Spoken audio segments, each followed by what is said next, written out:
Chaluk, Gwadan cha South Sudan Deputy Chief of Defense Force, Kiramong Wandien, Ray Lok, Lugadana Lokare Wiki Juba. Look Nanton Continent Kale Dr. Machaten, First Vice President, Karamadana Commander in Chief Kakuma Espilayo. Lieutenant General Gabriel Doplam, Jen Chong Niam Nat, Raylo. Ban teach a lot, Banakan Yokomalat Konke. Bukonkula familiar, Katin Konlat Kurudian, Kukume, Selpa-Kir. Dobadana Gwanganeka, Ketaya Dani Kapkan, Jackie Siang Jagga Chaching Nija, Gurjan Broder Palpinka Yanda. Lieutenant General Gabriel Doblam, I take Runi Jandang Dijon one. Jen Jella and me charge a cup, the singer than a cup, Jenny cha chuk a chaka yen ka quat. Quad a machella do tiak de, take kilogram no dang joke, tiak and tiakaja. Jen Jella and cha chuk a chaka yen, Kajan chargelat ping pong. Fully charlatan shally Jamus ground present. Natin continent thin, Kedina SSPDF. Ala Department of Military Intelligence. Gabriel Doblam, Jen Yankaja,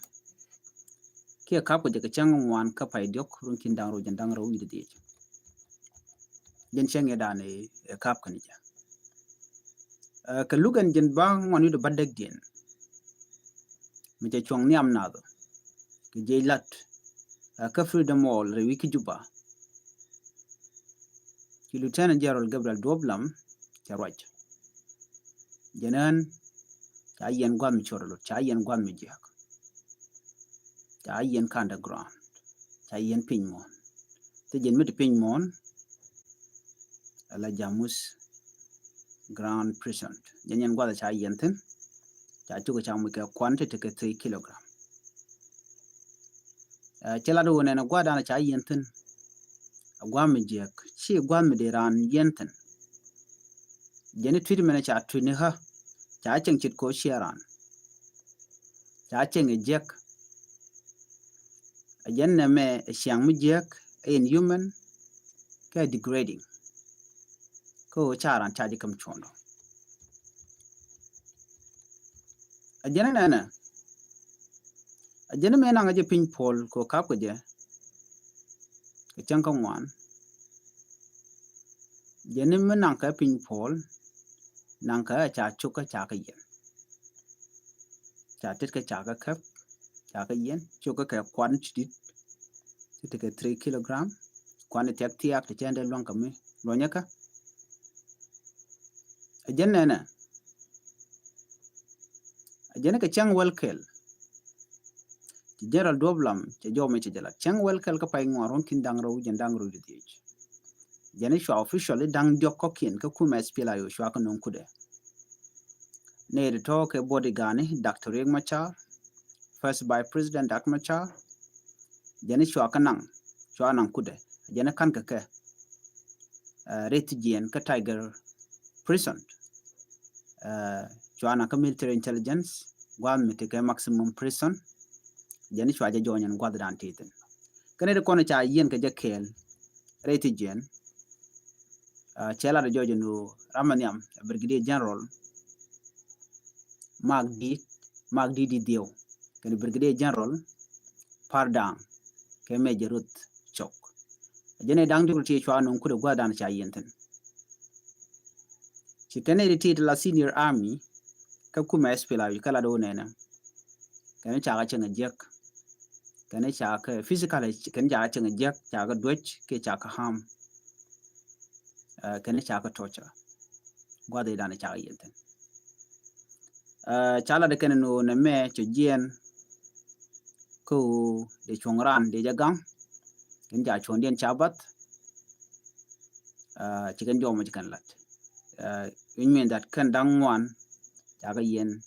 Kajamus grown sale, K grown present. Guad me Shanke Jekten, Guad me more, meji kan tigde jekane bech kala do jen gwada na chaga yenta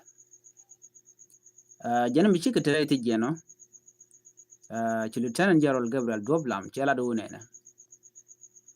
jena gwada an taten lan touch pin lor banko floor jena cha pen kol jena cha no kwen bo tele kwen mi jeka kay jena cha much ka walen kon ngai kon no dong de tigde de ko gwa shit ko gwada an titin gwa mi jek am cha yen kan the ground cha chu de cha mu cha chu ko cha ka gak ka ken kwan ti duk ti cha mu ni ka padlock ti ka ni ka ki jeni siang bej jeni kwan tele kwan mrong jeni tele wal bot no ka me che gwe no dara ka ti ko shu jare jemi ko jeni te dirium te ka hypertension dirium ko ngai kon dirium la chana la ka nyona la gore jeni de ramo de jemo ka wal den cha kan mo ka wal chengna mi cha wal che ka ti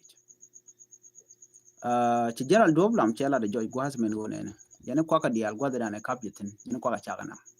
ci deini SSPDF jeni cha kwa ka dial cha ka confiscated yen torbiel ka dangro te ka torbiel dangro yen te mai dangro 2 PK machine guns jeni te ka mai ti chop ko well like AK47 mai dangwell 10 AK47 rifles jeni te ka pistol ke mai ti tene ti chop karo ti cha kan boka je gwa se dane kap ko jetin me nanga jare ti jan Lieutenant General Gabriel Doblam jen ran SPLIO acting chief of staff ka kuma SPLIO jala do nena jena kan kwa ka chaga nang military command gwa de dane waja captain kaba ko je kon dial ngaje no kaba je ka kwiri me dane ci to nasir cha lodge kuma sab ke mi yadi cha wang gwa de dan ci kan dini SPLA so kan dini nur wai am kan ka longa mjo kan mi je kan ngaje no cha wi yar diu cha jadak nan gwa da man ci kan goro bi kan gar bi kan kap ku juba ka ta dana chelat ke je mi kap ke je ajani jen take 2 official military cars to be a V6 Toyota Land Cruiser kan Land Cruiser pickup jana take 2 Samsung mobile phone ni dangro no no ti chanung gwalu kan gwat mane ka jana cha 2 PK machine gun bo cha nunga ka 10 AK47 many they can contain jana nyok taka 2 pistol 1 black watch take a tackle michar jani point ba take a nyang yettada ala gold fingering jen take 1 command stick take a with the dan kedo kolar no mala chonka nyara na jelke jani bo take 1 pair of military insignia ka jani bo jani take a headgear kana 2 small bag kwala ka ledaten jani dialo yala nang ne re kon la dinya chela do nena jani kwaka tandian ne re kon chiga nangati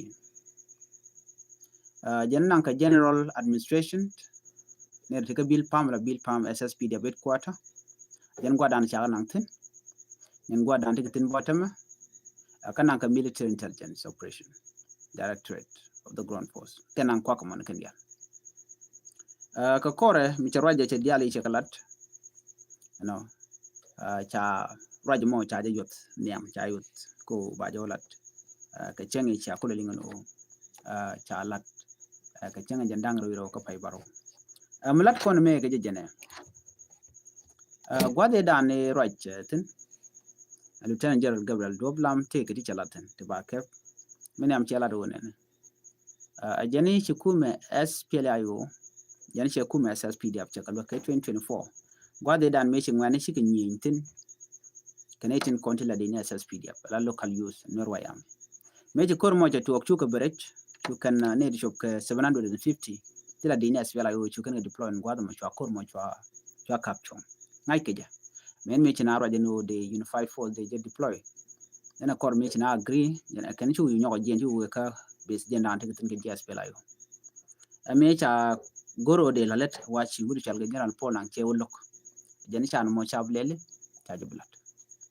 And then instead you go benede ko ken bagari alka then ke 2025 chu kormo chu to kor kula to kan wala kap ka gade mitigre lo kajma ntai dan len waru dinge chela do kuma spela yo tele ke tetketin kon lat kurudin nere kon te kare ke denni SPLA pin sal kem ya la dini SSPDF jene kan mi kana no gono de kan necessary unify force de kan no let yo je tare mu de to bat ko chalu ko jeral pol nang no le jana mo jen non kor la no kon de ne kare ko kan ke local militia atar menang ne ten ajen do badan celat ke jen tele ke durum cikana lat no mo men chala de ken kore kab ke chiangach gwade dan ko je to ko ya radio kam ngane nore kana SSPDF de ni sal kem ya dit ko do badan ce ko jeno be kam no match nore ci ngane ci lok ko medan mi ko kona ci sal kem ya dit ce wuri chal ke Johnson luñ ci akwanya lo jaram lan la bukwer an ke be majbe kabla jela officer be majbe ka captain ne ko la ngane and then cho kwang shora le cho nyom kwanje me ci do cha backfire and then shi anen cha kwang shora le cha kwany ala kwer ndini jen ka panal ala governor ko benwari be ka kule nek so jen ta dan let ngwaru ne jes then cho gar yu kam ngwado mo ka ta dan ko kala investigate ya wala so reality ku mes pela yo kan lane longda anyok me jene jen dak ma char me jen ray which gwada dan teten jene telde changa kel ko kimal ko me dan chata so those are the things in kon charen la lugan jak men ci dak ma char cha nyogo mitike je la lugan mchora lat lu pay kon la lugan jamon ni bangon din ka lugan korean dak ma char cha tej ka ta dan cha chang je ka je ke cha je tej so kan ana proceed ko ki lieutenant general gabriel doblam ka chang beben then cha tej then cha la do jen ci prosecution team special wudi cha la jo mala prosecution ke prosecutor jani cheneren konti la different lawyer che intimidate changa na da jek no ci dama tar yu la do ko rama me changa na da jek nyok che lawyer kon la different lawyer de dama cha de ka kule lok ka la de che ko peno be ka ku dama cha nyok jen cha jani to konti la de la different lawyer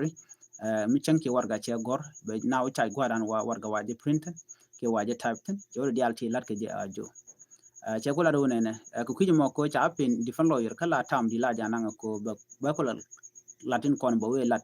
ke la no che terwe ngwan wan bro defend ko wada so da kuma charge ram bro defense anyo ke jen lu ko joko mo cha jogo no chi jal ke ta yen ji kwar eno mo wat che te kamot